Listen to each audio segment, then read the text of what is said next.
Bonsoir, allez-y, admirez, profitez-en, prenez des photos si vous voulez. Je suis un spécimen rare. Oui, je suis un Français content. Ouais, on n'est pas nombreux, hein, et on est de moins en moins nombreux. On est une espèce en voie de disparition, comme les pandas.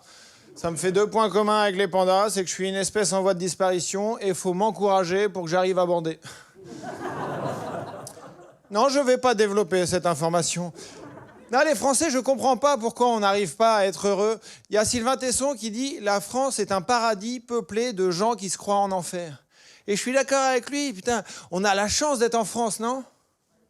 Oh putain. Oh, l'engouement français, quoi. Allez les bleus, allez les bleus. Ouais, c'est vrai, on a plein d'avantages. Tu as la qualité de vie, les 35 heures, la carte vitale, le pont-l'évêque, la culture, la gastronomie, l'histoire, la chenille. Est-ce que t'as déjà été plus heureux dans ta vie que quand t'avais 5 grammes en fin de soirée à faire « Accroche tes mains à ma taille, c'est la chenille qui redémarre ». C'est génial! Même là, tout seul, je viens de prendre du plaisir. Et il n'y a qu'en France qu'on a la chenille, tu vois. Et j'imagine un étranger, tu sais, un Japonais qui a entendu toujours parler du charme, de l'élégance à la française et qui vient en France. Et la première soirée qu'il fait, tu sais, il arrive dans une soirée et puis t'as Jean-Pierre et Monique qui sont « Accroche tes mains, c'est avec Jean-Pierre qui est en train de tripoter les seins de Monique qui tombent là, on dirait une fin de cubit de rosée. Et la chérie qui... Bon, bah là, il est parti loin, le charme à la française. Moi, j'ai une technique pour être heureux, pour le bonheur, je vous la donne. Bon, c'est gratos, j'ai été correctement payé, donc là, c'est gratos. La technique, c'est la technique du « c'est pas grave ». En gros, si tu viens me voir et que tu me racontes un truc qui t'est arrivé, une merde que t'as eue dans la vie, s'il y a personne qui meurt dans ton histoire, c'est pas grave.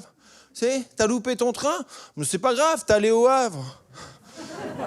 Tu t'es fait larguer par ta meuf, mais c'est pas grave, elle disait voili voilou. Et okidoki. L'Amazonie brûle, mais c'est pas grave, on se fera un barbecue avec des pygmées. Mais ouais, mais c'est une super technique, je vous la conseille, la vie est beaucoup plus légère avec ça. Et moi, je crois savoir pourquoi les Français, on n'arrive pas à trouver le bonheur. C'est qu'on n'a pas des modèles de gens connus heureux, tu vois. Premier qui me dit Mélenchon, il sort. Et j'en ai quand même trouvé 3. Pour moi, il y a Laetitia Hallyday, Mathieu Ricard et le chien de Michel Drucker. Je développe. Le chien de Michel Drucker, c'est quand même le seul être vivant au monde qui peut se lécher les couilles devant des millions de téléspectateurs et ça choque personne, hein? Ouais, même toi, t'es un peu jaloux. Hein. Ah, moi, c'est une source de bonheur, c'est une source de bonheur. Mathieu Ricard, pour ceux qui ne voient pas qui c'est le bouddhiste français qu'on voit toujours en tête de gondole dans les rayons de développement personnel. Il s'habille avec un drapeau du RC Lens et il dit des phrases comme « Bonjour, Mathieu Ricard, je prône le bonheur et l'harmonie durable. » Le seul mot qui m'a inspiré du bonheur dans cette phrase, c'est le mot Ricard. Et la 3e personne, c'est Laetitia Hallyday. Elle est toujours contente. Hein? Ah ouais, elle est contente, Laetitia Hallyday. Hein?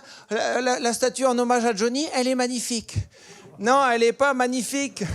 Hein? Même tu la mets à l'entrée d'un Buffalo Grill pour routard en banlieue de Châteauroux, ils trouvent ça dégueulasse. Tu vois.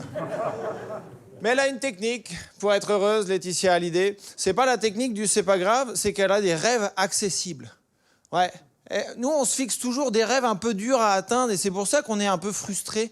Et ben, elle a des rêves accessibles. Il y a peu de temps, Laetitia Hallyday, à 46 ans, elle a réalisé son rêve. C'était de prendre le métro. C'est-à-dire que pendant des décennies, Laetitia Hallyday, elle était allongée sur un transat et elle se disait « Mais j'ai vraiment une vie de merde. » Quand je pense qu'il y a 4 millions de Français qui, soir et matin, réalisent mon rêve. Prendre le métro.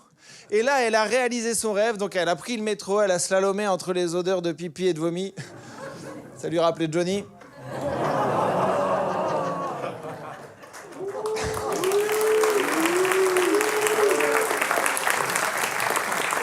Ouais, c'est bien parce que les vieux dans la salle ont trouvé la force de me huer.